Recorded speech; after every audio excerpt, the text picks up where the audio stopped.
ಸ್ನೇಹಿತರೆ, ಇಲ್ಲೊಂದು ನೇಮಕಾತಿ ಪ್ರಕಟಣೆ ಇದೆ ನೋಡ್ಬೋದು. ಜಿಲ್ಲಾ ಆರೋಗ್ಯ ಮತ್ತು ಕುಟುಂಬ ಕಲ್ಯಾಣ ಸೊಸೈಟಿ, ಜಿಲ್ಲಾ ಆರೋಗ್ಯ ಮತ್ತು ಕುಟುಂಬ ಕಲ್ಯಾಣ ಇಲಾಖೆ, ಉತ್ತರ ಕನ್ನಡ, ಕಾರವಾರ ಅಂತ ಇದೆ.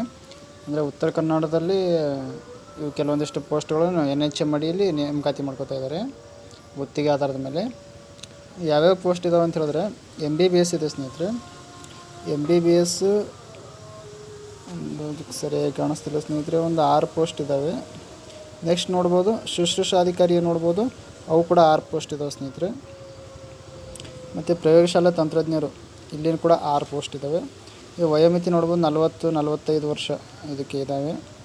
ಯಾರ್ಯಾರು ಉತ್ತರ ಕನ್ನಡ ಡಿಸ್ಟಿಕ್ನವರು ಇದ್ದರೂ ಅವ್ರ ಅಪ್ಲಿಕೇಶನ್ ಹಾಕೋದ್ರ ಮೂಲಕ ಈ ಹುದ್ದೆಗಳನ್ನು ಪಡಿಬೋದು. ಇದು ಯಾವ ಥರ ಇದು ಅಪ್ಲಿಕೇಶನ್ ಅಂತ ಹೇಳಿದ್ರೆ, ಅಲ್ಲಿ ನೀವು ಉತ್ತರ ಕನ್ನಡ ಇರುತ್ತಲ್ಲ, ಅಲ್ಲಿ DHO ಆಫೀಸ್ಗೆ ವಿಸಿಟ್ ಮಾಡಬೇಕು.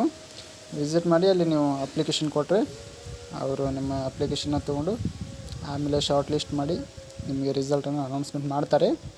ಅಲ್ಲಿಗೆ ಹೋಗಿ ಕೊಡಬೇಕು. ಇದಕ್ಕೆ ಪ್ರಯೋಗಶಾಲಾ ತಂತ್ರಜ್ಞರು ನೋಡ್ಬೋದು. ಇದಕ್ಕೆ SLC ಆದಮೇಲೆ DMLT ಅಂತ ಕೋರ್ಸ್ ಬರುತ್ತೆ ಒಂದು ಪ್ಯಾರಾಮೆಡಿಕಲಲ್ಲಿ, ಅದನ್ನು ಮಾಡಿದ್ರೆ ಎಲಿಜಿಬಲ್ ಆಗ್ತಾರೆ. ಶುಶ್ರೂಷಾಧಿಕಾರಿಗಳು ನೋಡ್ಬೋದು, BSc ನರ್ಸಿಂಗ್ ಅಥವಾ GNM ನರ್ಸಿಂಗ್ ಆಗಿದ್ದು ನಡೆಯುತ್ತೆ. ಇಲ್ಲಿ ಎಕ್ಸ್ಪೀರಿಯೆನ್ಸನ್ನು ಕೂಡ ಅವರು ಎಕ್ಸ್ಪೆಕ್ಟ್ ಮಾಡ್ತಾ ಇದ್ದಾರೆ ಸ್ನೇಹಿತರೆ. ಎಕ್ಸ್ಪೀರಿಯೆನ್ಸ್ ಇರಬೇಕಾಗುತ್ತೆ, KNC ರಿಜಿಸ್ಟ್ರೇಷನ್ ಇರಬೇಕಾಗುತ್ತೆ. MBBS ಆದವ್ರಿಗೆ ಕೂಡ KMC ರಿಜಿಸ್ಟ್ರೇಷನ್ ಇರಬೇಕಾಗುತ್ತೆ. ಈ ಥರ ಎಲ್ಲ ಇರುತ್ತೆ. ನಿಮ್ಮ ಸುತ್ತಮುತ್ತಲು ಇರುವಂಥ ಯಾವುದು ಉತ್ತರ ಕನ್ನಡದವರಿಗೆ ಈ ವಿಡಿಯೋನ ಶೇರ್ ಮಾಡಿ. ಅದೇ ಥರ ಮತ್ತೇನಾದರೂ ಅಪ್ಡೇಟ್ಸ್ ಇದ್ದರೆ ನಾನು ತಿಳಿಸ್ತಾನೆ ಇರ್ತೀನಿ. ನಾವು ಮಾಡುವಂಥ ವಿಡಿಯೋಸ್ ನೋಟಿಫಿಕೇಷನ್ ಬೇಕು ಅಂದರೆ ನಮ್ಮ ಚಾನಲ್ನ ಸಬ್ಸ್ಕ್ರೈಬ್ ಮಾಡ್ಕೊಳ್ಳಿ. ಹಾಗೆ ನಿಮ್ಮ ಸ್ನೇಹಿತರಿಗೆ ಕೂಡ ಶೇರ್ ಮಾಡಿ. Thank you.